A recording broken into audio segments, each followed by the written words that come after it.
La Pyramenta est vraiment une course très technique, avec beaucoup de dénivelé finalement pour peu de kilomètres. Donc c'est réputé, elle est réputée pour être technique et assez cassante.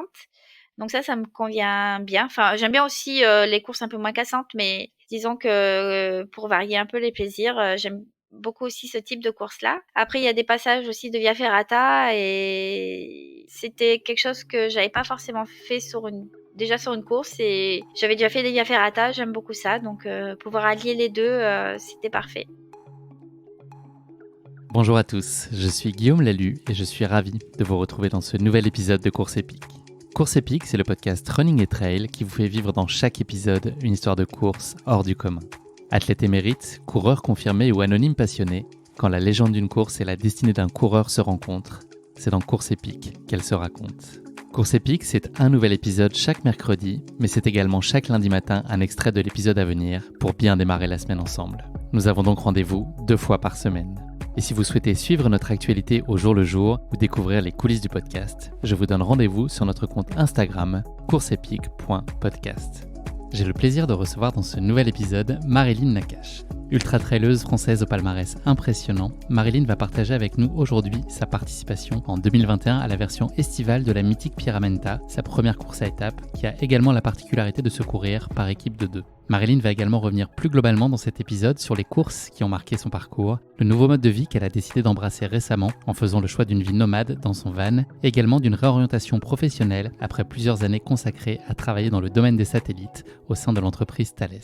Telle est Marilyn, à la fois les pieds bien ancrés sur les sentiers et la tête dans les étoiles. Vous l'entendrez, Marilyn fait preuve d'une grande humilité et d'une simplicité à la hauteur de son talent. J'ai passé un moment très agréable en sa compagnie, j'espère que ça sera le cas pour vous aussi. Mais je ne vous en dis pas plus. Marilyn va vous raconter tout ça bien mieux que moi. Bienvenue dans notre nouvel épisode de Course Épique. Pierra de taille. Salut Marilyn, je suis ravi d'échanger avec toi dans ce nouvel épisode de Course Épique. Comment ça va ? Salut Guillaume, écoute, je suis ravie d'être là et ça va très bien. Eh bien, ça fait plaisir à entendre. Marilyn, on est aujourd'hui le 12 mai et il y a 2 semaines tout juste, tu donnais le dernier coup de talon de ton marathon des sables sur l'étape marathon qui était synonyme de brillante victoire pour toi. Cette victoire, elle a donné lieu à une petite fête surprise dans ton club il y a 2 jours, si j'ai bien suivi. Ils t'ont eu par surprise. As-ce que tu as souffert du manque d'hydratation aussi pendant cette soirée ou ça a été plus confortable ? C'était difficile. C'était difficile, ouais, parce qu'il n'y avait pas d'eau chaude, donc Tu as été obligé de boire c'était des plutôt boissons la bière fraîches. fraîche. Bière fraîche, c'était compliqué là. Ça m'a manqué l'eau chaude. T'as du mérite. Ils m'ont organisé une petite fête surprise, je m'y attendais pas du tout et c'était vraiment adorable de leur part et c'était trop génial. C'est l'occasion de citer ton club, Marilyn. C'est Courir en Pays de Grâce, donc je suis fière de faire partie. Merci à eux, bravo à eux. Marilyn, est-ce que cette soirée, elle t'a fait oublier tes douleurs aux pieds, puisqu'on a pu voir des vidéos très spectaculaires et nous on a échangé entre-temps, mais il te reste moins d'ongles que de doigts de pied, de ce que j'ai compris, beaucoup moins même. Alors je souffre plus, j'ai plus du tout mal, mais il me reste depuis ce matin 2 ongles sur les 5 doigts. Ils tombent tous au fur et à mesure, mais j'ai plus mal, les pieds sont dégonflés, donc bon, c'est pas grave. Tu t'es fait un peu peur avec ça, avec tes pieds à la fin de la course ? Oui, passé la ligne d'arrivée du 45, j'ai presque hurlé tellement j'avais mal aux pieds. Bon, j'exagère un petit peu, mais non, j'avais très très mal, très très mal. Ce marathon des sables, il a été sacrément épique pour toi, évidemment. Est-ce que tu as été surprise de ta victoire, parce que c'était pas du tout l'objectif annoncé. En tout cas, toi, tu étais vraiment dans une quête plutôt de plaisir et de vivre cette aventure humaine et sportive. T'es étonnée du résultat ?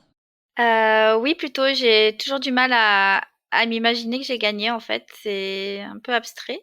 Je te pince à distance pour que tu réalises que tu ne rêves pas. Regarde, hop, je te pince. Non, je suis super ravie, mais voilà, après, non, je m'y attendais pas vraiment. Pour parler donc un petit peu du marathon des sables avant de rentrer dans le vif de notre sujet aujourd'hui, ta plus grande crainte avant la course, c'était de mourir de faim. Visiblement, ça s'est pas réalisé. Est-ce que tu as beaucoup souffert ? Est-ce que c'est la chose dont tu as le plus souffert ? Non, pas du tout. C'est finalement la nourriture. Bon, on avait tellement chaud qu'on avait moins faim que je pensais avoir. C'est surtout la chaleur qui m'a plombée et c'est la plus grosse difficulté de la course pour moi. C'est ce qui t'a le plus surpris? S'il y avait des choses dans toute cette expérience, les courses à étapes, on va en discuter aujourd'hui. Tu en as fait une à l'occasion de cette Pyramenta. Tu avais déjà couru au Maroc dans le cadre de l'UTAT que tu as gagné déjà 2 reprises. C'est quoi la plus grande surprise pour toi, la plus grande découverte de ce marathon des sables, à la fois dans les choses positives ou peut-être un peu surprenantes ou moins positives de l'expérience? Il y a beaucoup de choses finalement, mais non, ce que j'en retiens le plus positif, c'est vraiment l'ambiance et la solidarité qu'il y a entre les coureurs et la bienveillance. C'est quelque chose que non, j'avais jamais vraiment vécu avant, même sur les autres courses à étapes que j'ai faites. Peut-être à cause de la difficulté aussi finalement, puisque tout le monde est dans le même bateau et s'entraide et voilà, je pense que ça joue beaucoup sur ce côté-là. Il est un peu à sec le bateau quand même dans lequel on est. Hein. Un peu beaucoup, oui. Après, c'est sûr que je m'imaginais pas que ça serait aussi difficile, en fait. Je sais pas pourquoi. On m'avait prévenu. Mais pour moi, c'était, ouais, une course peut-être, bon, peut-être pas comme une autre, mais je m'imaginais pas ça. L'édition a été assez particulière aussi, il faut le dire. Il paraît, ouais, que c'était la seconde édition la plus dure qu'ils aient eue sur les 37 éditions. Tu avais un objectif secondaire au-delà du plaisir qui était la déconnexion, vraiment couper tout, de la connexion au monde extérieur. Est-ce que tu as réussi à atteindre aussi cet objectif-là? Oui, oui, ça complètement. Donc, j'avais pris le choix de couper tous les réseaux, de pas prendre de téléphone avec moi. C'était pour vraiment me concentrer à 100% sur la course et pas être perturbée ou être tentée de communiquer à l'extérieur. Ça veut dire combien de messages quand tu rallumes ton téléphone? Surtout Ouais, après la beaucoup trop. victoire. Je suis même pas sûre de les avoir tous lus. J'ai essayé. Bon, j'ai pas pu répondre à tout le monde, mais voilà. Il y a eu beaucoup, beaucoup de messages. C'est une bonne nouvelle.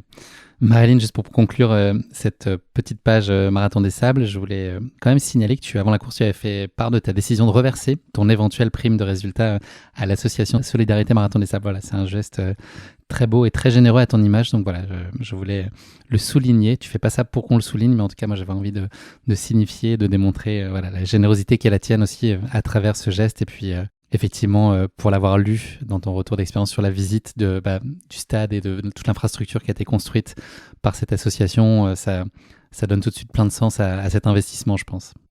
C'est aussi peut-être ce qui m'a aidé un petit peu à avancer et aller jusqu'au bout, finalement.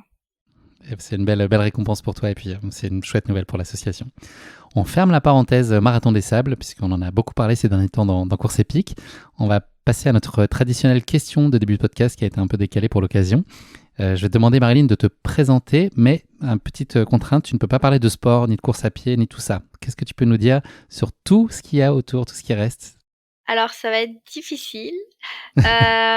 Alors, je suis née à Marseille, même si j'ai perdu l'accent un peu aujourd'hui, dans une famille modeste et j'ai 2 frères, donc je suis au milieu. Voilà, après j'ai grandi dans les Bouches-du-Rhône et J'ai j'ai fait entendu mon ton petit accent là. bonhomme de chemin. Ah, pardon. J'ai fait mon petit bonhomme de chemin, rien de particulier, si ce n'est que j'étais assez plutôt hyperactive, ou en tout cas j'aimais bien bouger depuis que je suis petite. Voilà, Tes sinon j'ai études? fait des études d'ingénieur en matériaux et un doctorat aussi dans les sciences des matériaux. J'ai travaillé 10 ans, même un peu plus pour une grosse société dans ce domaine. Et depuis peut-être 8 mois maintenant, je me reconnaissais vraiment plus dans ce que je faisais au travail. C'était plus mes valeurs, même si je regrette pas du tout ce que j'ai fait. C'était quelque chose que j'ai apprécié quand j'étais plus jeune. Et donc j'ai décidé de changer de vie complètement, oui, on peut dire. En tout cas, de faire un métier pour lequel enfin, qui allierait plutôt ce que j'aime, mes 2 passions, donc le sport et la nutrition. Donc ben j'ai démissionné, je suis partie et je me suis lancée dans des études. Oui, je sais, je suis un peu vieille pour faire des études, mais Mais non, on n'est on jamais peut trop vieux pour toujours. apprendre. Ouais. Et donc je fais un BTS diététique, donc pour ma première passion ma première ou deuxième passion qui est la nutrition et notamment la nutrition sportive. Et à côté, j'entame une formation d'entraîneur avec mon club et la FFA. Voilà, donc ma deuxième passion dont je n'ai pas le droit de parler. Marilyn, on va remonter le temps et revenir à ta jeunesse, qui était il n'y a il y a pas si longtemps que ça, on peut se le dire. Tu étais très touche à tout, si on en vient plus particulièrement au sport. Tu as expérimenté beaucoup de sports qui n'étaient pas de la course à pied. Est-ce que tu peux nous raconter quelle place ça tenait dans ta vie à l'époque? Bah, à l'époque, c'était plutôt de l'amusement et pour me défouler, oui, j'ai fait tout un tas de sports, de la boxe, de la natation, du tennis, enfin tout ce qu'on peut presque De imaginer. Bon, l'escrime, de la gym. de l'escrime, la gym, même si j'étais pas du tout douée parce que je suis très raide, la danse quand j'étais petite. Voilà, tout un tas de sports et non, c'était vraiment loisir et pour le plaisir, et pour trouver les copines plus qu'autre chose. Il y en a pas un qui t'a plu en particulier sur lequel tu t'es consacré avec un peu plus d'attention et d'intérêt? La natation, j'aimais bien pendant un moment. Peut-être, bon, je voulais même pas faire la compète. Je me souviens qu'ils voulaient à l'époque me mettre dans la section bon, compète des petits et j'avais pas voulu. J'aimais pas ça. Et voilà, non, sinon pas de sport en particulier dans lequel je suis arrivée à un niveau très très haut. Il y a la course à pied qui arrive dans ta vie et le trail running notamment. Il n'y a pas si longtemps que ça, pour le coup, ça fait seulement quelques années. Est-ce que tu peux nous raconter comment il a trouvé sa place dans ton quotidien? Est-ce qu'il y a eu un élément déclencheur? Est-ce que c'est une envie qui s'est construite peu à peu? C'est venu petit à petit. En fait, j'allais courir, d'abord avec mon ex, puis après avec les collègues du boulot, voilà pour me défouler et parce qu'ils faisaient souvent ça entre midi et 2 au travail. Bah, d'abord, 20 minutes, 25 minutes, j'étais morte, j'en pouvais plus. C'est peut-être parce que tu courais en 3,10 du kilomètre? Non. Et après, ben, j'ai rallongé un peu et puis j'ai pris, plus de plaisir. Bah, d'abord, c'était plutôt sur la route et sur les chemins. Et puis un jour, j'ai un collègue, Claude, qui m'a emmené plus sur des chemins vallonnés et j'ai apprécié de suite. Et après, ben, je suis allée plus en montagne et là, c'était encore mieux. J'ai vraiment apprécié et voilà comment petit à petit, je me suis mis au trail. Qu'est-ce que tu as Et aimé? Qu'est-ce que tu as découvert avec le trail? avec Qu'est-ce qui le était trail, nouveau comme c'est sensation? vraiment, la sensation d'aller partout où on veut et d'être, dans la nature. C'est surtout ça, de se pouvoir se défouler dans la nature, être libre et finalement, on peut faire ça un peu partout. Du moment qu'on a un petit coin et des baskets pour pouvoir aller courir.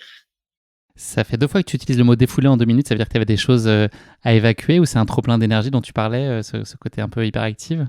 Alors un peu les 2, je pense. Après, c'est vrai que quand j'étais ingénieure, je travaillais derrière mon bureau avec un ordinateur, c'était très Très tentant sédentaire. d'aller courir dès que je pouvais, voilà. Et non, après, j'adore bouger, donc la course à pied me le permet et rapidement. Ton premier dossard, est-ce que tu t'en souviens? Et puis, est-ce que tu peux nous en parler? Est-ce que c'est ce petit trail dans la Valmasque? Est-ce que c'est celui-là, le premier auquel tu as Heu, participé? non, la première compétition, je pense, c'était en 2017, c'était le Trail d'Hermès. C'était un 20 kilomètres et c'était justement avec les collègues de boulot. Et alors je sais plus, je sais même pas si j'avais fait un podium, enfin peut-être pas loin, peut-être deuxième ou enfin mais oui, ça C'était m'a quoi plu tout l'effet de suite dossard? et Qu'est-ce que tu as ressenti? bah, à l'époque, j'étais beaucoup moins stressée que maintenant. C'était juste un dossard pour prendre un dossard, aller courir, mais pas du tout en mode compète ou c'était juste pour, être avec les collègues et aller courir, parce qu'ils m'avaient entraînée là-dedans. Après à l'arrivée, oui, ça m'avait fait plaisir quand même de voir que, bah, finalement, j'étais pas si mal classée que ça pour un premier trail et voilà, mais non, vraiment aucune pression, rien quoi. C'était vraiment pour, aller courir, avec les collègues. Tu as l'air de sous-entendre qu'aujourd'hui, tu ressens plus de pression. Est-ce que c'est toi qui te la mets? Est-ce que c'est le fait que tu sois souvent avec une étiquette de favorite, en tout cas de coureuse qu'on va observer en tête de course? Est-ce que c'est ça qui te met la pression? Non, c'est pas du tout le fait, d'avoir une étiquette ou d'être, f parfois favorite ou pas. C'est moi-même, je sais pas. Est-ce que je vais réussir à faire le temps que je veux? C'est plus envers moi-même qu'envers les autres au final. Je sais pas, peut-être parce que je vieillis et que quand on vieillit, on a plus stressé aussi, qu'on a l'expérience d'avant et je suis d'autant plus stressée quand je refais pour la seconde fois une même course. Parce qu'on sait à quoi s'attendre et c'est pas évident.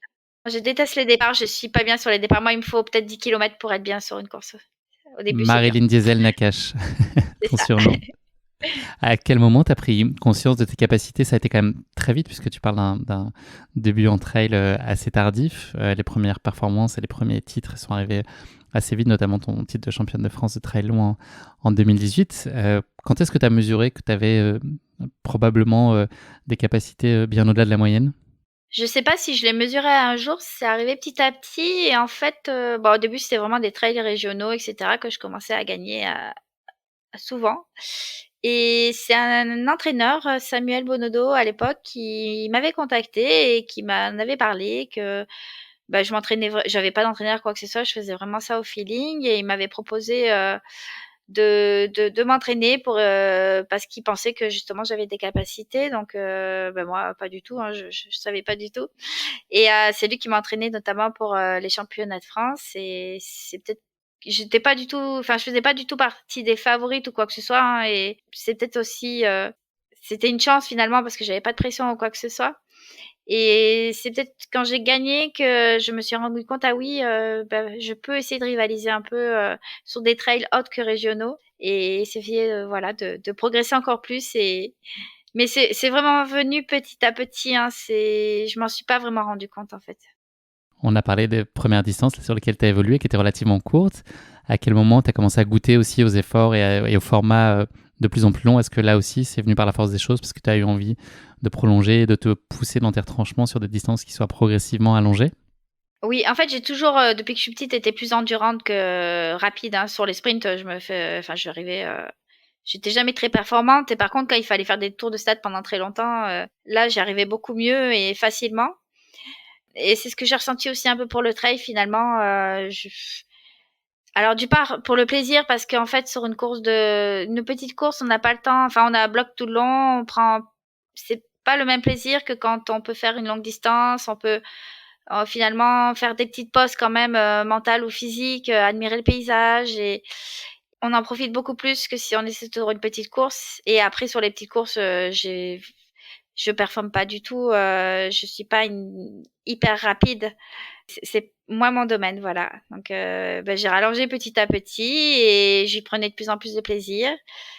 Et voilà, après, pas trop long non plus pour l'instant. Plus de plaisir, plus de performance, tu as trouvé ton bon format. Exactement. On va se parler de la Pyramenta d'été aujourd'hui, on va la développer un peu plus tard, mais tu as un palmarès donc, qui est aussi solide que la maison en briques, que Naf Naf, le plus malin des trois petits cochons, a construite. Donc tu as été championne de France de trail long, je l'ai dit, en 2018, tu as gagné la Trans-Grande Canaria Advance en 2020-2021, tu as gagné le Tenerife Blue Trail en 2021, troisième de l'Ultra Trail Cape Town en 2021, sixième de l'UTMB, tu as gagné l'Eco-Trail Paris en 2022. Et voilà, tu as encore brillé cette année, on s'y est rencontrés pour l'occasion. Tu as gagné l'Ultra Trail Arikana aussi en septembre 2022. Voilà, je pourrais continuer encore un petit moment avec voilà, toutes ces performances brillantes. Je vais te poser quelques petites questions sur les courses, toutes les courses, quelles qu'elles soient, que tu as pu parcourir au fil de ta vie. Il faut juste que tu me répondes de façon très spontanée et que tu me dises en 3-4 phrases voilà, pourquoi tu me réponds ce choix-là. La course qui a été la plus surprenante, ou en tout cas au déroulement le plus inattendu. La course qui s'est pas du tout passée comme prévu. Le MDS. Tu as été surprise par le contexte, par la façon dont toi, ça voulait rouler pour toi. Oui, en fait, j'avais pas du tout regardé finalement ni des images ou quoi que ce soit. Je voulais pas. Je voulais vraiment que ce soit la surprise. Tu savais Et pour le du coup, sable ou pas? oui, c'est un petit peu quand même. On m'a dit il y a du sable et des serpents. C'est tout ce que je savais. Non. Ouais, c'est celle qui va peut-être le plus surprise. Ouais. La course la plus exigeante que tu aies connue jusqu'ici? Je dois répondre plusieurs fois la même chose ou pas? Bien sûr. Le MDS aussi. Non, plus exactement l'étape du 90 km. Ouais, dur. Qui a laissé sur le carreau d'ailleurs Voilà. Ragnar de Baz qui était en tête de la course, qui a pu continuer mais qui a pris un sacré coup de chaud. La course sur laquelle tu as connu la plus grosse défaillance? Est-ce que tu vas me répondre le MDS? Non. Peut-être le trail des dentelles parce que je me suis cassé la hanche au milieu de la course et je me suis pas relevée. Donc c'était la pire. Affreusement douloureux, j'imagine, là, une hanche cassée. Ah ouais, très, très douloureux et impossible de continuer, hein.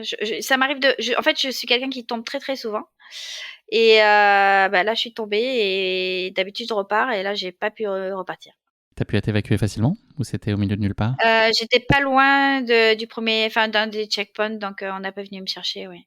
Mais ils ont dû me porter pour m'emmener au checkpoint quand même. Ça t'a pas empêché de gagner l'Ultra Trail Arikana quelques semaines ou quelques mois plus tard? Oui, j'ai failli pas le faire mais bon, vu que j'étais rétablie, j'y suis allée quand même, T'as c'était juste trop réduit un peu la tentant. distance, imaginez, mais ça t'a pas empêché de C'est briller. ça, ouais. La course, tu t'en es mis particulièrement plein les yeux, la plus belle. Voilà, il y en a vraiment beaucoup. J'ai apprécié, vraiment, peut-être les 90 kilomètres du Mont Blanc. Une course vraiment magnifique, Sublime. sublime. Après, il y a le Montreux Trail Festival aussi que j'aime beaucoup aller en Suisse, qui est vraiment beau. Après, il y en a tellement. L'Ultra Trail de Cape Town, c'était magique aussi. Le Blue Trail Tenerife, à Tenerife, c'est... Alors, il y en a... je sais pas, j'adore varier et j'en ai pas une forcément qui est vraiment ma préférée. Elles ont chacune leur intérêt. Tout à fait. Pas de jalouse. La course que tu n'oublieras jamais, s'il en restait qu'une. Impossible. Je vais te surprendre, le MDS. Mais c'est aussi peut-être parce que c'est la plus récente, du coup, c'est la plus fraîche dans ma mémoire. Non, sinon, il y a eu les Mettre championnats de France. MDS et frais dans la même phrase, c'est fort quand même. Ouais. Les championnats de France qui m'ont bien marqué aussi. Il faut quoi Merci pour Marilyn pour ces questions-réponses en mode express. C'est quoi les ingrédients qui sont indispensables toi pour qu'une course te fasse envie, pour que tu t'y accomplisses? Qu'est-ce qu'elle doit avoir absolument? Déjà une ambiance sympa, ça c'est important. Après, si possible, des paysages sauvages, éviter. J'en fais, hein, mais j'aime bien quand c'est plutôt dans la nature et que c'est au milieu de nulle part. Et après, que tout se déroule bien du début à la fin, sans blessure et sans défaillance. Tu as un planning de course qui me semble en tout cas assez dense sur une année. Comment est-ce que tu organises tout ça? Et puis est-ce que tu as ce souhait, j'ai lu ça aussi, un peu d'alterner les plaisirs? Est-ce que tu prends soin aussi un peu d'équilibrer le type de course auquel tu participes, les formats, les contextes, les destinations? Oui, tout à fait. Moi, si on m'écoutait, j'aimerais faire des tonnes de courses à l'année. Mon entraîneur me tape un peu sur les doigts et et on n'en choisit que quelques-unes, donc généralement 3, max 4 objectifs principaux. Ton Donc corps on te les place. l'autorise? Je t'interromps un peu, mais tu considères que tu as une bonne récupération et si tu devais faire des courses toutes les 2-3 semaines, tu pourrais? Je sais pas. Ça dépend le format. Hein. Si c'est des 10 kilomètres, oui. Si c'est des ultras, non, je ne pense pas. J'aimerais, hein, mais il vaut mieux pas que je le fasse. Déjà, c'est pas mal, hein, trois gros objectifs C'est déjà, à ouais, c'est l'année. déjà très bien. Et après, donc on les place dans le calendrier et suite à ça, on module un peu, voir des objectifs secondaires ou des courses plaisir ou des petits formats pour préparer ces courses-là. Est-ce qu'il y a des courses que tu feras jamais?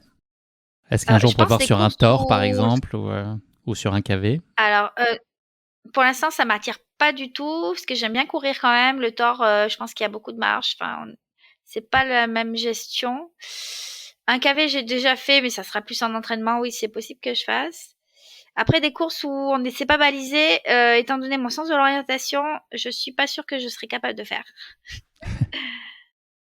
Tu as une pratique que tu privilégies en solitaire ou est-ce que c'est, en tout cas en compétition par la force des choses, tu te retrouves souvent seul, mais est-ce que voilà, tu prends plaisir peut-être plus dans tes entraînements à être en groupe? C'est quoi ton approche là-dessus? Si tu avais le choix, est-ce que tu préférais être tout le temps avec des gens? Est-ce que c'est important pour toi d'avoir ces moments où tu te recentres et tu es là juste concentré sur toi? Non, au contraire, j'adore être souvent toute seule. Je suis quelqu'un d'assez sauvage finalement, et ça me dérange pas du tout. Au contraire, de partir toute seule au rythme que je veux, où je veux et quand je veux. Après, c'est vrai que de temps en temps, j'aime bien partager ça avec un ou deux amis, généralement plutôt en petit comité, hein, à deux amis proches ou des gens qui, voilà. Donc, je vais passer un petit moment et partager ça avec eux, mais j'aime rarement courir avec beaucoup de monde, pour les entraînements en tout cas. C'est pour ça que tu cours vite, c'est pour être devant toute seule, peinarde. C'est ça, tout à fait. Si tu devais analyser aujourd'hui ce que tu pensais de tes points forts et tes points faibles, qu'est-ce que tu pourrais nous dire à la fois d'un point de vue physique ou psychologique? Qu'est-ce que tu vois comme armes que tu as de façon naturelle ou que tu as su développer avec le temps et puis des choses sur lesquelles tu te sens peut-être moins à l'aise? Heu, En point faible, c'est sûr que je manque de vitesse peut-être, sur les courtes distances par rapport à d'autres filles ou d'autres personnes. Je suis pas du tout puissante en fait, hein, je suis incapable d'aller très, très vite. Voilà, et donc aussi incapable de mettre dans le rouge. C'est ça m'est Si ce n'est, bon, la chaleur pour le MDS tout ça, mais je suis incapable de me mettre dans le rouge en allant vite. Ça, c'est quelque chose que je sais pas faire, et ça serait bien peut-être de temps en temps de me bouger un peu plus là-dessus.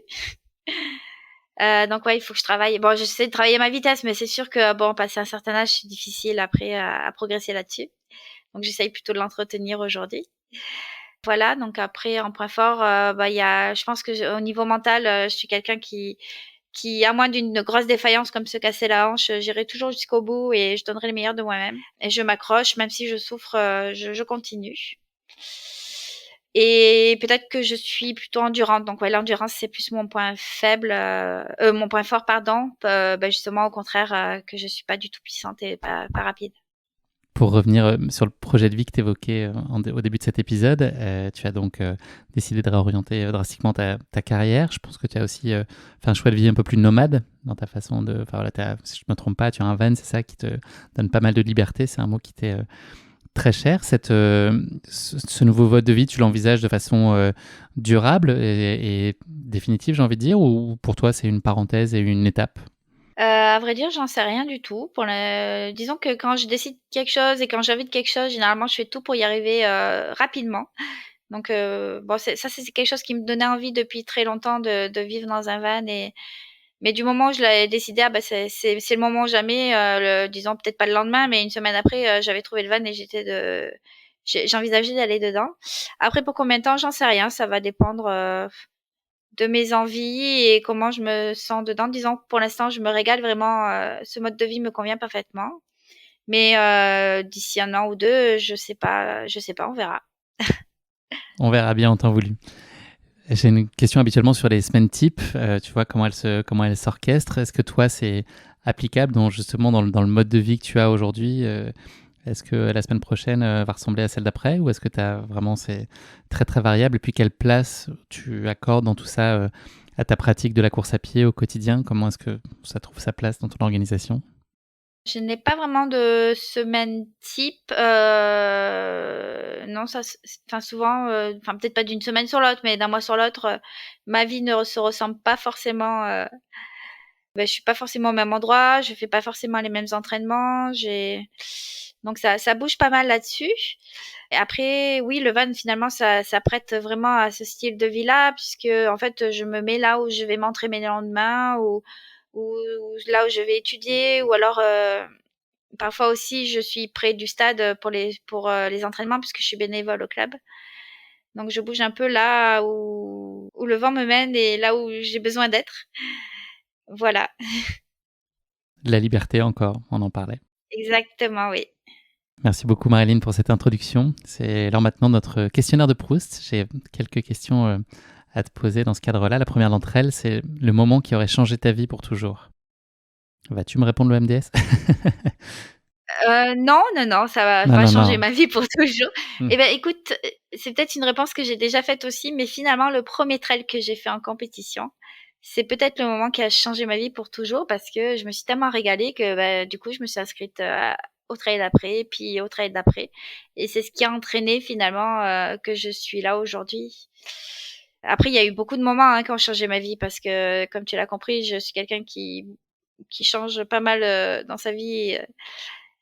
Finalement qui bouge beaucoup. Donc, bah, voilà, le fait Le d'avoir départ de démissionné Thalès, aussi. j'imagine aussi ta démission, ouais, c'est ce que j'allais Oui, dire. oui, oui, tout à fait. Mais je pense qu'au départ, tout est venu, ouais, peut-être du premier trail que j'ai fait. Ta vision du bonheur parfait. Alors, moi, il en faut peu pour que je sois heureuse finalement. Tu me donnes une paire de baskets et de la nature et même, enfin voilà. Alors, peut-être que un des bonheurs, ça serait de se retrouver en haut d'un sommet à plus de 3000 mètres. Peut-être après plusieurs heures de marche, de rando ou de trail cool, si possible avec un beau soleil et une belle météo. Un ou 2 amis proches, des amis, très proches même et juste prendre quelques minutes pour, admirer la vue, à 360°. Peut-être encore mieux, en haut de ce sommet, pouvoir déguster un petit café, une tarte à la myrtille. Parce que comme tu l'as compris, J'allais te je parler suis de assez l'apéro pour moi gourmande. dans le descriptif, il manquait ça. Je suis très gourmande et j'adore manger donc voilà. Et alors le must du must, ça serait qu'il y ait quelques animaux sauvages autour, type des marmottes, des chamois, des bouquetins, enfin quelque chose comme ça. Là, ça serait vraiment le bonheur parfait. C'est pas mal ça comme moment. Là, je veux bien moi. Ça me tente. Ben voilà, tu peux venir avec moi. Ouais, parfait. Le talent que tu voudrais le plus avoir, Marilyn? Je pense que ça serait pouvoir parler couramment plusieurs langues. Parce que je suis pas du tout douée pour les langues vivantes et des fois je suis extrêmement frustrée là-dessus. Comme j'aime beaucoup voyager, faire des rencontres, des fois c'est un peu un blocage pour moi. Je baragouine un peu l'anglais et voilà, je me débrouille, mais j'aimerais bien savoir vraiment parler couramment des langues pour pouvoir échanger avec des personnes et dans des pays un peu partout. Est-ce qu'on peut dire que tu entreprends ça puisque tu prends des cours justement de langue en ce moment? Disons que pour mon BTS, oui, j'ai de l'anglais, mais bah, j'arriverai jamais. Enfin, j'ai du mal avec les langues vivantes, donc et puis si on les pratique pas au quotidien, c'est pas forcément évident. J'ai une petite question bonus pour toi, Marilyn, que j'ai jamais posée dans le podcast. Tu vas être la première. Oula. Est-ce que tu pourrais nous révéler une chose qu'on ne sait pas de toi et qui se raconte dans un podcast? une passion secrète, une chose qui t'est arrivée? Ah bah, je sais pas, j'ai fait énormément de musique, de piano. J'envisageais même pendant un moment d'être pianiste. Voilà, donc rien à voir avec le sport. Tu Mais joues voilà, encore? c'est disons que, bah, dans le van, c'est pas évident. J'ai dû revendre mon piano, mais quand j'en vois un, ça m'arrive Le d'entendre y piano à queue jouer. rentrait pas? J'ai pas trouvé des mini pianos, à rentrer dans le van. Mais il y en a encore un chez mon frère et voilà, de temps en temps, j'y joue. Mais c'est vrai que j'ai perdu complètement mon niveau et c'est plus difficile qu'avant. Merci beaucoup Marilyn. On va parler maintenant de ta course épique, la Pyramenta d'été 2021. Je vais en planter le décor très brièvement. Donc, elle a été créée en 2015. Elle a lieu chaque année fin juin, début juillet. Cette course est la version estivale de la célèbre course d'alpinisme, la Pyramenta. Elle prend son départ d'Arèche-Beaufort dans la vallée du Beaufortin. Cette version été de la Pyramenta garde un esprit randonnée, montagne et cordée en lien avec sa grande sœur hivernale. Elle se déroule sur 3 étapes pour une distance totale d'environ 70 km et 7000 mètres de D+. L'intégralité de cette course doit se faire en binôme, qu'il soit mixte ou non. C'est une course qui est redoutée, techniquement difficile et qui cumule un fort dénivelé pour une distance qui reste relativement peu élevée. En tout cas, le ratio est quand même important. Les parcours définitifs sont dévoilés que la veille de chaque étape lors du briefing de course parce qu'ils peuvent être amenés aussi à pas mal bouger en fonction des conditions. Pour ce qui concerne l'édition à laquelle toi tu as préparé en 2021, la première étape, dite grande journée, elle comptait 26 km et 2600 mètres de D+. Une étape qui est faite de longues montées, de passages techniques, de descentes qui sont tout autant et de traversées sur des sentiers aériens, tout ça en dominant le bassin albervillois. Mais tu vas nous raconter tout ça. La deuxième étape, qui est plus connue sous le nom de Grand Mont, elle est la plus longue, et certainement la plus difficile et la plus technique, avec 31 km et 3000 mètres de D+. Elle conduit les coureuses et coureurs au Grand Mont, sommet emblématique de la Pyramenta d'hiver. Une technicité qui se traduit par plusieurs passages avec baudrier et longe façon Via Ferrata. Je crois que tu n'es pas insensible à ces charmes-là. Des descentes pas forcément très roulantes où l'attention doit rester à tout prix de mise pour éviter la chute. La course, elle évolue principalement au milieu d'un paysage minéral avec en toile de fond le toit de l'Europe qu'on appelle le plus communément le Mont Blanc. La troisième étape, la Roche Sparstyr, est la dernière, mais là aussi la plus courte des 3 étapes, 16 km et 1400 mètres de D+. Elle se veut nerveuse avec de nombreux changements de rythme et une importante alternance de montée et de descente. Même si la technicité est moindre, il faut malgré tout se hisser au sommet de cette Roche Sparstyr avant de profiter d'une vue surplombant le barrage de Roseland, je ne sais pas comment on le prononce, et de rejoindre ensuite la tant attendue ligne d'arrivée et savourer cette performance avec une foule en délire qui est réunie autour de toi. Sur cette édition 2021, Marilyn, vous étiez 230 équipes, donc composées soit d'hommes, 2 hommes, soit de femmes, soit mixtes, toujours en format mass start. Petit point réglementaire, les 2 coéquipiers d'une même équipe n'ont droit qu'à 15 secondes d'écart entre eux, maximum sur les zones de contrôle et à l'arrivée, sous peine d'écoper de 15 minutes de pénalité. Est-ce que j'ai tout dit, Marilyn? Est-ce que j'ai planté le décor comme il fallait? Est-ce qu'il manque des Oui, choses? c'est pas mal, tu t'es bien renseigné, tu as bien fait ton travail. C'est juste pas mal. Ok, d'accord. Ça marche. Marilyn, tu connais le podcast, tu sais ce qui t'attend maintenant que j'ai présenté la course. C'est la question qui Oui, pique. oui, la question qui tue, ouais. T'es prête? Allez. On va revenir aux origines de la Pyramenta, ce sommet du massif du Beaufortin qui culmine à 2714 mètres. Malgré cette altitude modeste, ce sommet est remarquable de par son éperon monolithique massif qui compte 120 mètres de parois verticales au sommet d'une arête rocheuse appelée Pierre Montée qui a ainsi donné son nom à la course. Est-ce que tu vois de quoi je parle? Non. Bon, en tout cas, c'est une C'est pierre le emblématique qui a donné son nom à la course. Je vais te demander de trouver l'origine de cette arête, en tout cas ce qu'en dit la légende. À toi de trouver la bonne réponse. Donc je te donne 3 propositions, ce qui est plus facile. Je ne donne pas toujours des choix de réponse. La réponse A, cette excroissance rocheuse qui donne son nom à la Pyramenta est en réalité constituée intégralement de morceaux du fromage local, le Beaufort, qui aurait malencontreusement été oublié lors d'un pique-nique géant et qui aurait séché au point de donner naissance à cette pierre montée. Ça, c'est la réponse A. Je vais te laisser juger si ça peut être la bonne réponse ou non. La réponse B, c'est pendant la traversée des Alpes, la légende dit que Gargantua aurait trébuché sur la chaîne des Aravis. Énervé, il a donné un grand coup de pied dans la montagne. Ça a donné naissance à la porte des Aravis et son creux. Et le pic rocheux qui s'en détacha a atterri alors dans le massif du Beaufortin, donnant ainsi naissance à cette pierre montée. Donc ça, c'est la deuxième explication.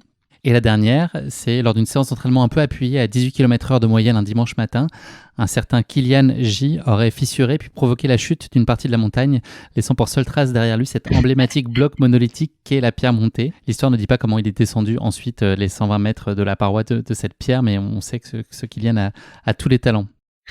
Je pense que tu peux trouver, Marilyn, la bonne réponse. Alors, par élimination et parce que tu as été hyper précis, je dirais la réponse B. Bravo! Bravo, franchement, cette question qui pique, ça aurait pu être un caillou dans ta chaussure, mais franchement, tu as été solide comme un roc. Je suis vraiment fier de toi, Marilyn. Bravo. Ça en est fini de cette question qui pique. Tu t'en es sorti encore avec brio. On va parler maintenant de ta course épique et de cette Pierramenta. On a un peu tendance à l'oublier, c'était il n'y a pas si longtemps, mais en même temps, c'était un autre monde. L'année 2021, elle était encore marquée par le Covid et il y avait pas mal d'incertitudes sur les courses qui étaient possiblement qui pouvaient se tenir à l'époque. Toi, tu avais pu participer les mois qui précédaient à la Transgrande Canaria, au Trail de la Cité de Pierre, au Tenerife Blue Trail. T'étais pas dans une période où tu étais frustré de course, qui pouvait être le cas peut-être de certains coureurs. Toi, tu avais eu déjà le sentiment d'avoir une année relativement pleine. Oui, j'avais eu la chance de pouvoir trouver quelques courses à faire et d'y aller quand même. Donc oui, non, je me sentais pas forcément frustrée comme tu le dis. Comment est-ce que ton choix il s'est porté sur la Pierramenta? C'était ton idée au départ? Est-ce que c'est toi, tu avais déjà entendu parler peut-être de sa version d'hiver de ski alpinisme? Ou est-ce que voilà, comment est-ce que tu en es arrivé à considérer la Pierramenta? Non, en fait, il y avait plusieurs amis qui l'avaient faite, qui m'en avaient parlé en me disant que c'était une des plus jolies courses qu'ils avaient faites en équipe, mais même une des plus jolies courses tout court, et qui m'avaient dit: «Ah, tu devrais t'inscrire», etc. Après, il faut trouver un partenaire, hein, c'est une course qui se court à deux. Et au départ, je m'étais inscrite en 2020, du coup. Seulement, la course avait été annulée à cause du Covid. Et donc j'avais proposé une première personne qui avait accepté, mais bon, la course avait été annulée. Et donc du coup, j'ai eu mon dossard était conservé. Enfin, j'avais redemandé pour 2021 et j'avais été invitée à la course. Et j'ai proposé à Alexia Coudray de la faire avec moi, que j'avais rencontrée quelques semaines avant lors d'une sortie avec des amis communs. Et j'ai vu qu'elle était très très sympa et de suite j'ai pensé à elle parce qu'elle aimait bien aussi. Elle m'avait parlé de d'alpinisme, qu'elle faisait du ski, qu'elle aimait bien ça, donc je lui ai proposé. Et Elle voilà a été un comment on peu s'est surprise d'ailleurs inscrite. que tu lui fasses cette demande. Oui, elle a été très surprise. Déjà, elle ne s'en sentait. C'est quelqu'un de très modeste. Alexia, elle gagne tous les week-ends des courses, mais elle était très mauvaise et elle se sentait pas du tout au niveau pour une telle course. D'une part parce qu'elle avait déjà entendu parler de moi, et aussi parce que bah, finalement c'était un format assez long pour elle, hein, parce qu'elle est plutôt sur des distances courtes, et d'autant plus avec le confinement parce que elle n'avait pas pu faire de courses de plus d'une quinzaine de kilomètres avant la compétition. Donc ça lui a fait un peu peur sur le coup. Mais je l'ai convaincue, et le fait que nous soyons invités l'a convaincue aussi de venir avec moi. Si vous deviez un peu caractériser vos profils à chacune, comment est-ce que vous vous décririez? Je pense qu'on peut dire que vous êtes relativement complémentaires, au moins en tout cas sur le type d'effort sur lequel vous êtes performante. Oui, tout à fait. Alexia est plutôt aime courir très vite pendant pas trop longtemps, et elle est assez explosive et elle performe vraiment beaucoup sur ce type de distance-là. Alors que moi, je suis plutôt un diesel et j'aime bien les distances longues, donc on est complémentaires là-dessus, oui, complètement différentes. Est-ce que tu as le souvenir d'avoir mis en place des choses qui étaient particulières pour préparer cette course plus spécifiquement? Est-ce que vous avez eu l'occasion aussi de vous entraîner ensemble? Comment s'est passée cette prépa en amont? Pas du tout. On s'est ni entraîné ensemble, on a tout juste échangé un peu par téléphone, et j'avais pas du tout préparé parce que pour moi c'était vraiment une course bonus, une course plaisir, donc aucune pression ou quoi que ce soit. J'y vais pour pas des vacances, mais vraiment le plaisir d'être là-bas, et c'était plus une course de préparation pour la suite en fait et pour Un passer un bon objectif en moment soi. qu'autre chose. Donc non, pas du tout préparé, si ce n'est qu'il fallait un baudrier et une longe que j'ai préparé, que j'avais déjà, donc ça tombait bien. Tu es de manière plus générale adepte des entraînements croisés. Tu fais de la course à pied, bien sûr, mais tu fais aussi pas mal de vélo, notamment. C'est important pour toi là, pour préserver une espèce de fraîcheur mentale et physique aussi. Tu es adepte de ce type d'entraînement? J'adore, oui, oui. D'une part, bah, pour l'entraînement, c'est très bénéfique, notamment pour les longues distances et les trailers. Ça permet de faire du volume sans avoir d'impact, enfin, en tout cas, des impacts moindres sur les muscles. Et voilà, après, d'autre part, j'adore faire du vélo aussi, donc j'adore faire de longues balades, donc ça tombe bien de pouvoir en faire. Je fais aussi un peu de natation, ça me permet de me détendre, de s'étirer, et pareil, hein, de continuer à s'entraîner un peu sans avoir beaucoup d'impact par rapport à la course à pied. Voilà, donc éviter les blessures et éviter aussi mentalement de la lassitude ou des choses comme ça. Ça permet vraiment de varier et finalement de garder beaucoup, beaucoup de plaisir à courir. Cet entraînement, justement, ça reste pour toi en toutes circonstances du plaisir, ces phases de préparation? Ou est-ce qu'il y a des matins où vraiment tu as du mal à y aller, où tu peux décider de ne pas y aller? Ou est-ce que de façon constante, tu y vas avec plaisir? Je suis pas sûre qu'il y ait un seul matin vraiment, par une contrainte majeure où je suis pas allée m'entraîner. Bon, c'est sûr qu'il y a des moments où j'ai plus envie que d'autres, hein, comme tout le monde. Mais j'adore m'entraîner même s'il y a pas de compétition, et j'y suis, je pense, toujours allée. Et si j'y vais pas, c'est au contraire, ça va me frustrer, ça va me stresser et il faut que je fasse la séance qui est prévue parce que sinon ça va pas. En termes de nutrition, est-ce que tu as des grands principes et c'est un sujet auquel tu es particulièrement attentive tout au fil de l'année? Alors disons que je sais pas si c'est des grands principes, mais après, je suis plus pour la nutrition naturelle, non transformée. C'est un des principes, les plus importants pour moi. Se faire, des repas, de vrais repas, manger un peu de tout et en quantité suffisante. Mais cela n'empêche pas de me faire plaisir, comme vous l'avez compris, je suis très gourmande, donc rien n'empêche d'aller au restaurant, de me faire une petite pâtisserie, ou une crêpe ou une glace, j'adore ça. De toute façon, avec tout le sport qu'on fait, je pense qu'on peut se le permettre aussi. Bon, après, je j'ai pas de contraintes, forcément. C'est rester en forme et manger de tout et de façon naturelle, si possible bio et locale. Si on en revient à la Pyramenta qui nous intéresse aujourd'hui, est-ce que c'est un terrain qui, sur le papier, te semble favorable, toi qui es adepte des terrains relativement techniques? Est-ce que elle te fait envie et même si c'est pas l'objectif absolu de performer à tout prix, est-ce qu'elle te paraît quand même favorable aussi par rapport à tes qualités? Oui, tout à fait. La Pyramenta est vraiment une course, très technique, avec, beaucoup de dénivelé finalement pour peu de kilomètres. Donc, c'est réputé, elle est réputée pour être, technique et assez cassante. Donc ça me convient bien. Enfin, j'aime bien aussi, les courses un peu moins cassantes, mais disons que, pour varier un peu les plaisirs, j'aime beaucoup aussi ce type de course-là. Après, il y a des passages aussi de Via Ferrata et c'était quelque chose que j'avais pas forcément fait sur une course et j'avais déjà fait des Via Ferrata, j'aime beaucoup ça, donc pouvoir allier les 2, c'était parfait. On l'a compris, c'est pas ton objectif principal à ce moment-là de l'année. Est-ce que malgré tout, tu te prends en jeu de regarder un peu qui sont les autres équipes voilà, dans votre catégorie féminine? Est-ce que tu regardes un peu les profils et tu étudies à qui tu vas te frotter avec Alexia? Je sais pas si c'était pas Alexia qui avait regardé plus que moi finalement. Oui, forcément, on regarde un petit peu et savoir quel type de d'équipe féminine, il y a. Après, ce sont des personnes que je connaissais pas forcément parce que c'est pas des personnes que je retrouve forcément sur des courses. Il y avait pas mal de femmes et d'hommes d'ailleurs qui venaient plutôt du ski de rando ou de l'alpinisme aussi. Donc les noms me disaient pas forcément grand-chose pour les équipes féminines en tout cas. Est-ce que vous aviez mis en place, enfin en tout cas imaginé une stratégie de course particulière sur la gestion des étapes, en tout cas sur le principe en amont, on regarde la façon dont elles sont composées. Est-ce que vous étiez un peu mis en tête une façon de gérer ces étapes ou c'était plutôt vous laissiez guider par les sensations du moment? On n'avait pas mis en place de stratégie, ça c'est sûr. C'était plutôt à la sensation du moment. Après, Alexia, comme le long lui faisait peur, elle voulait pas tout donner lors de la première étape et se préserver pour le reste.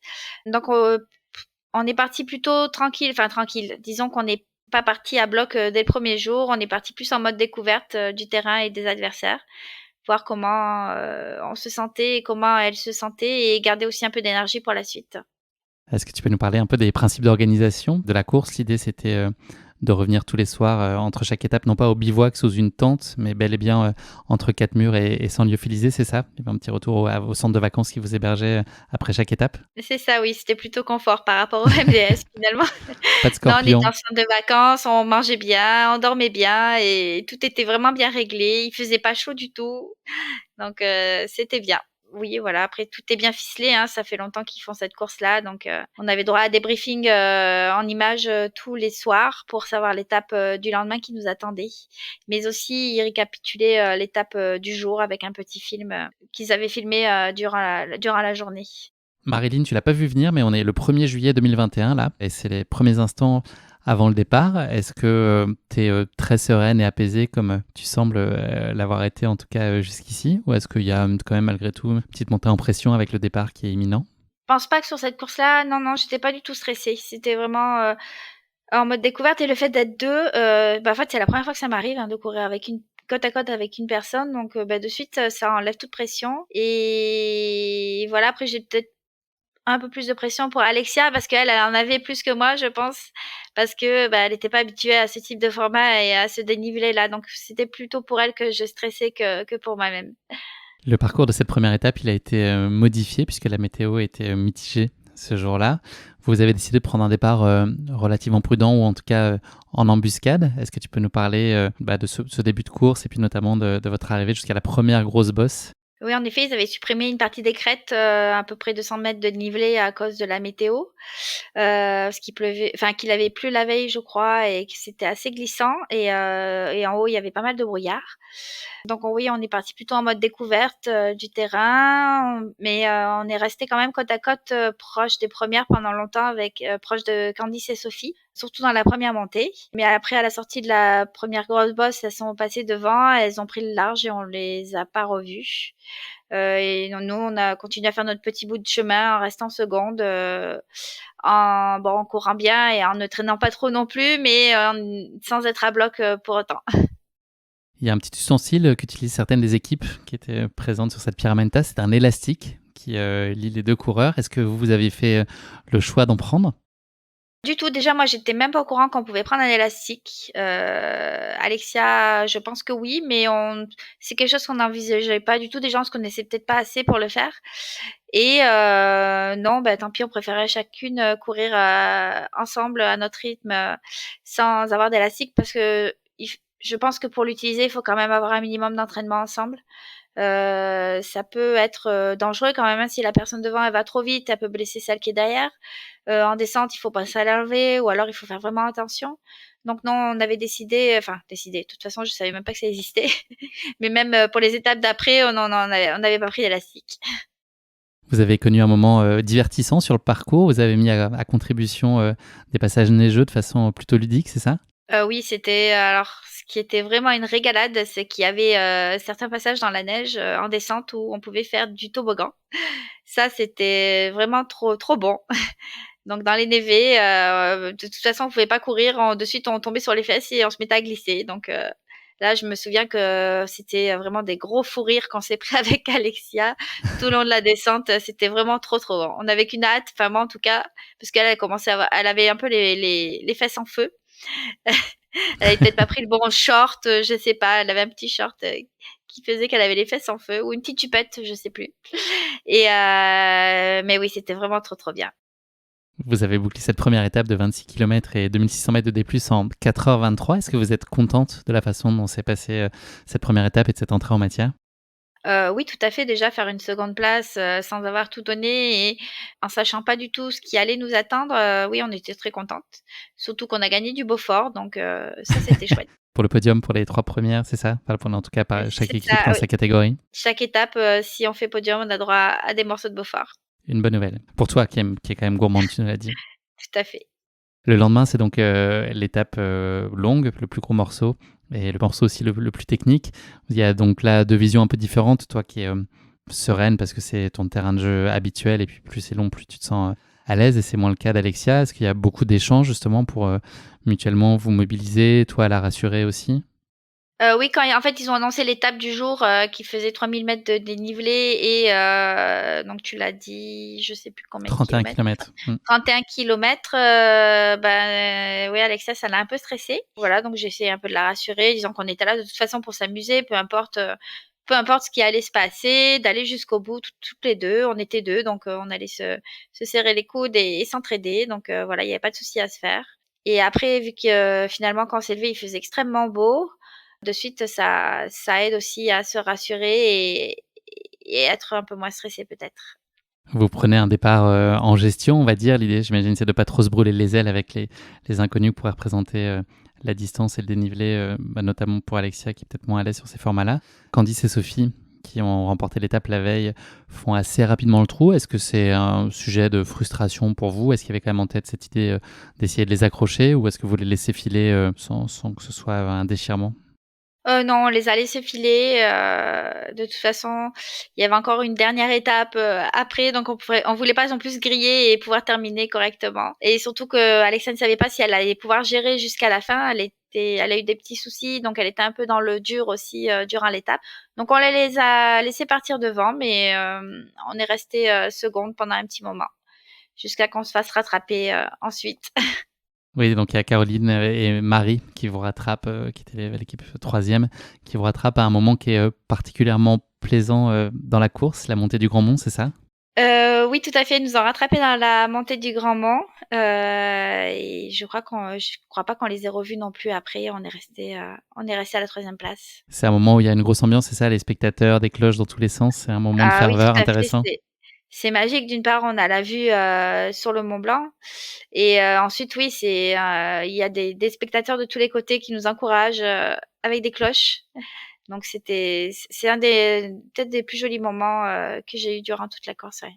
Tu prends le temps justement, tu t'accordes ce luxe-là de pouvoir un peu regarder autour de toi aussi? On regarde, mais bon, on est un peu la montée est très raide, hein, donc c'est pas forcément évident, et on regarde, mais on prend pas vraiment de pause non plus, on continue. On voulait garder quand même notre troisième place. Il y a des passages sur cette étape qui se font en via ferrata, c'est des moments aussi qui sont chouettes à vivre pour toi, que tu apprécies? Ah oui, ça c'est trop génial, ça permet de mettre un peu de comment on dit? D'être un peu plus ludique, durant la course, de voir autre chose. Donc il y avait des passages. Après, il faut faire attention parce que des fois, on peut faire la queue plus ou moins parce qu'on est obligé en fait de rester derrière les autres, on peut pas se doubler. Donc voilà, il faut aller au rythme qu'il est possible d'aller, hein, et aussi de pas bloquer ceux qui sont derrière, donc un peu la pression d'avancer aussi. Mais oui, oui, que ce soit Alexia, même plus Alexia parce qu'elle a encore plus l'habitude des via ferrata que moi, on s'est régalé. Est-ce que tu peux nous parler de la fin de votre étape? Comment est-ce qu'elle s'est passée? Et puis est-ce qu'elle a été synonyme de soulagement pour Alexia, regarder des inquiétudes qu'elle pouvait avoir sur cette étape numéro 2? Oui, ben finalement, elle a bien fini, même si elle avait été dans le dur pendant un moment, ben elle est quand même bien contente d'arriver au bout. Et enfin voilà, on était super contents tous les deux. J'étais hyper fière d'elle parce que c'est vrai que je la connaissais pas très très bien finalement, mais enfin j'avais aucun doute moi qu'elle allait y arriver, et elle bah, aussi très contente de pouvoir d'avoir fait ce type de distance et ce dénivelé là jusqu'au bout, et d'autant plus qu'on est arrivé troisième, donc voilà, que du bonheur.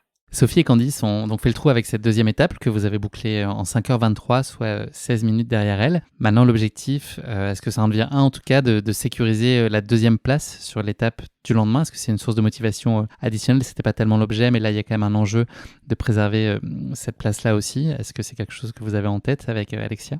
Bah, finalement, oui, on s'est pris un peu au jeu, hein, même si au départ, on envisageait pas du tout, enfin, ou forcément de faire un podium ou quoi que ce soit, mais comme il restait plus qu'une étape et qu'en plus c'était une distance de course, donc c'était la distance privilégiée d'Alexia, et qu'elle finalement elle avait bien récupéré, on avait toutes les deux bien récupéré suite aux 90, aux 90 kilomètres, suite à la seconde étape qui était assez longue.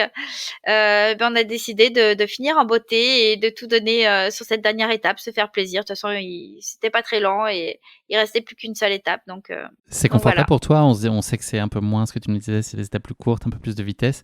Est-ce que sur le principe, est-ce que tu redoutes peut-être que la cadence soit un peu trop soutenue? Non, pas forcément finalement, c'est court, mais tout le monde était un peu fatigué, donc ça allait pas extrêmement vite non plus, je pense.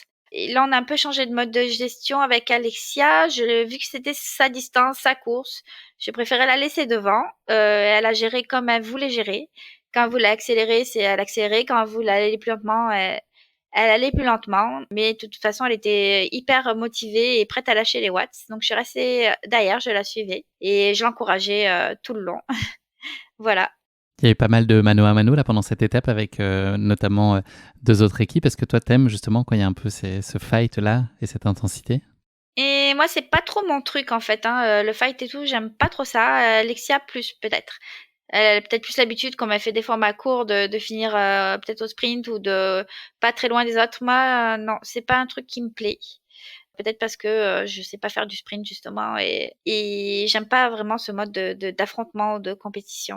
Vous avez réussi à prendre la tête de l'étape avant de vous faire cueillir par une équipe suisse qui avait décidé de se jouer un peu de vous, mais vous n'êtes pas laissé taquiner. Non, elles sont passées devant peut-être à un moment donné. Mais finalement, elles étaient peut-être un peu plus fatiguées que nous. On les a vite rattrapées et on est passé devant.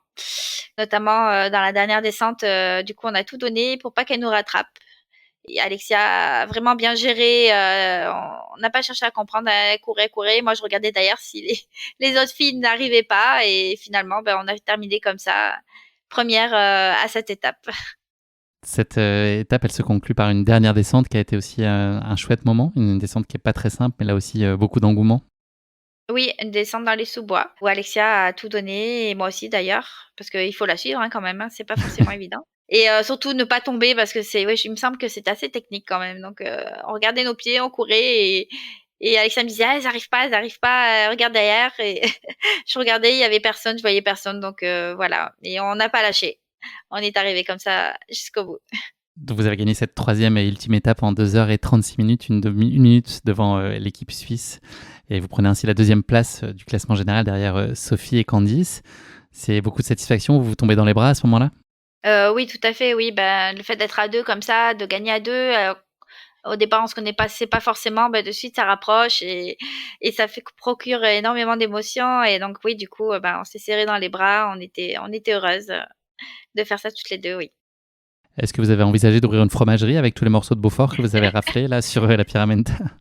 Alors, on en a gagné trois, plus, je crois, encore un autre au podium final. Je sais plus combien, mais on en avait au minimum trois.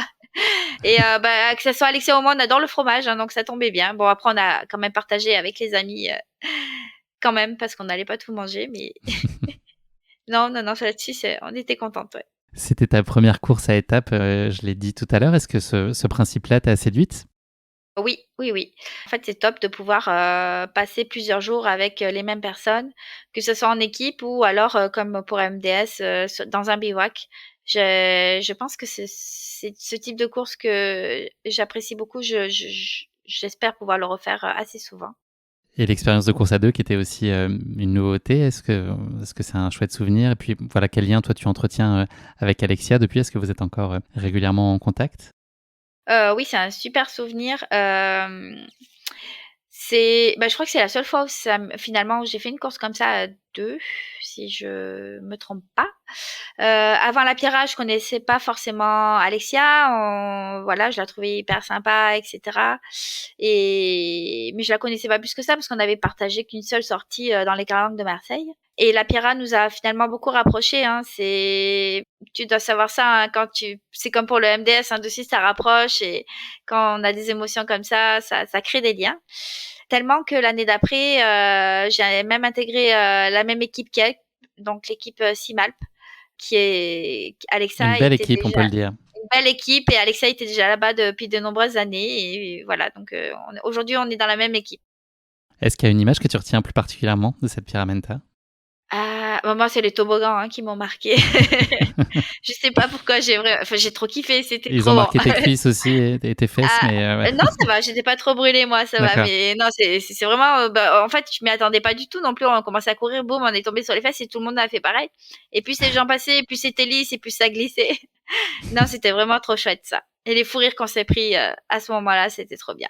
Et cette Pyramenta, c'était aussi voilà, un tremplin pour un grand rendez-vous qui était ton UTMB quasiment 2 mois après. Et puis entre les deux, un passage dans le cadre du trail des passerelles qui était aussi l'occasion de tenter une sélection pour l'équipe de France. Est-ce que tu peux brièvement nous raconter comment se sont passés ces deux rendez-vous qui ont ensuite animé ton été? Oui, donc finalement, la Pyramida, c'était plus une course de prépa et même finalement les championnats de France, c'était aussi plus une course de prépa pour l'UTMB, qui était mon plus gros objectif de l'année. Ça permettait, bon, pour la Pyramida, de faire pas mal de dénivelé et de faire aussi finalement une course plaisir avant d'attaquer les choses sérieuses. En fait, ouais, je me suis inscrite peut-être un peu plus tard pour les championnats de France, qui se sont bien passé, mais c'était très rapide, très roulant et finalement, j'ai pas été sélectionnée pour l'équipe de France. Hein, j'ai loupé une place et Il du coup prenait que les deux voilà. premières, c'est ça? Ils prenaient que Tu as les fini 2 troisième. premières, ouais. C'est ça, tout à fait. Mais bon, c'était quand même une très jolie course que je regrette pas d'avoir fait. Et l'UTMB, c'est un bon souvenir? L'UTMB, oui et non. C'était assez dur. Je crois que, hormis la MDS, c'est la deuxième course la plus dure que j'ai faite. Après, je connaissais un peu l'endroit parce que j'avais déjà fait la 6CC, les 90 kilomètres du Mont Blanc, donc c'est toujours aussi magique, hein, l'ambiance. Ça fait pleurer au départ, à l'arrivée, et c'est vraiment quelque chose à vivre. Seulement ce type de distance-là, c'était la plus grande distance que j'avais fait. J'ai peut-être pas géré comme j'aurais dû le gérer. J'avais tellement peur de pas terminer que je me suis arrêtée un peu trop peut-être au ravito et voilà. Et du coup, j'ai perdu pas mal de temps, mais bon, après, bien contente quand même d'être allée au bout et d'avoir obtenu une 6e place pour ce type de course-là. Mais il faudra que je le refasse un jour pour essayer d'optimiser tout ça. Merci beaucoup Marilyn. On va parler un petit peu d'avenir maintenant. Tu as un calendrier 2023 qui est bien garni évidemment. Il y a un départ en Italie qui est prévu dans quelques semaines je crois pour le Lavaredo. Tu pars à la chasse au Rolling Stone ou c'est l'envie de découvrir aussi cette si belle région en Italie, les Dolomites?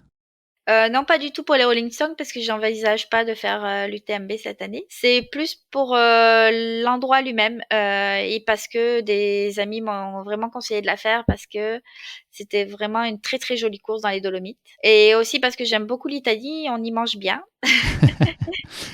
Et j'ai vraiment envie de découvrir les Dolomites. Il paraît que c'est magnifique. Ça fait envie, ouais. J'aimerais bien y Oui. aller aussi. Tu l'as dit, tu ne vas pas à l'UTMB, mais il y a quand même une TDS au menu de la fin de ton mois d'août. Qu'est-ce qui t'a fait envie sur ce format-là après ta CCC en 2019 et donc l'UTMB en 2021? Tu voulais tester autre chose? Oui, comme j'ai déjà fait la CCC, l'UTMB, ben, je me suis dit pourquoi pas faire la TDS. Un beau petit morceau aussi, la TDS. Un beau petit morceau, voire même peut-être encore plus technique que l'UTMB. C'est ce qui se dit, ouais. Et on m'a dit que c'était encore plus joli. Donc voilà pourquoi je me suis inscrite aussi sur la TDS. Est-ce qu'à plus long terme, il y a une course dont tu rêves ou un défi sportif, un off que tu voudrais absolument réaliser? À plus long terme, j'aimerais peut-être, ça commence déjà à me titiller, refaire le MDS peut-être. Déjà au bout de 12 jours, 14 Ah ouais, jours. même si je m'étais dit plus jamais, c'est vraiment la torture finalement, ça me manque déjà. Non, sinon, il y a des tas de courses des courses des États-Unis, il y en a pas mal que j'aimerais faire. Après, pourquoi pas un jour quand même si aujourd'hui je me sens peut-être pas forcément prête, mais faire la diagonale à La Réunion, ça pourrait être un beau défi aussi, oui. Je comprends, ça donne envie. Marilyn, c'est déjà la dernière question de cet épisode et c'est un classique, tu le connais, c'est le motto de la fin. Est-ce que tu aurais une devise qui t'est particulièrement chère à partager à nos auditeurs? Oui, bon, j'en ai plusieurs, mais il y en a une qui me correspond bien, je pense, et qui correspond à ce que je fais et à mon mode de vie et que j'aimerais partager. Et donc là, on se moque pas, mais vous allez découvrir pourquoi je dis que je suis pas douée en langue vivante. Donc c'est une devise d'Augustin Cadet qui dit Dream your life, live your dream. Donc pour ceux qui ont rien compris à mon accent, c'est il ne faut pas rêver sa vie, mais il faut vivre ses rêves. Voilà. Eh ben, écoute, c'est un classique, mais on l'a jamais entendu dans le podcast, donc merci pour cette belle citation. Marilyn, on se dit au revoir, c'est déjà la fin de cet épisode. Je voulais te remercier d'avoir partagé avec nous cette course emblématique qu'est la Pyramenta dans sa version estivale que j'avais jamais traitée dans le podcast. Donc très heureux que, voilà, suite à nos échanges, le choix se soit porté sur cette chouette course. C'est aussi un bon moyen de prolonger nos échanges du bivouac du Marathon des Sables et puis de célébrer ta victoire de prestige sur la course.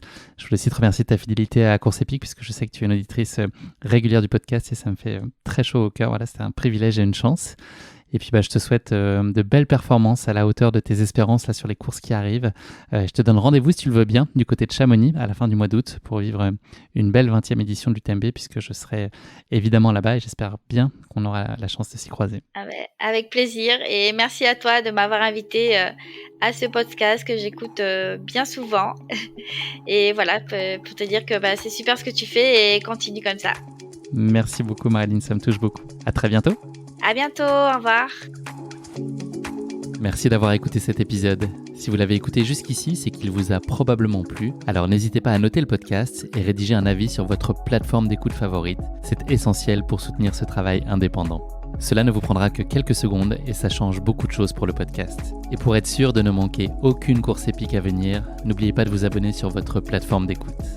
Merci encore infiniment pour votre soutien, votre fidélité et vos chaleureux messages que je lis et auxquels je réponds avec un immense plaisir. S'il vous plaît, continuez. À très bientôt pour une nouvelle course épique. évidemment.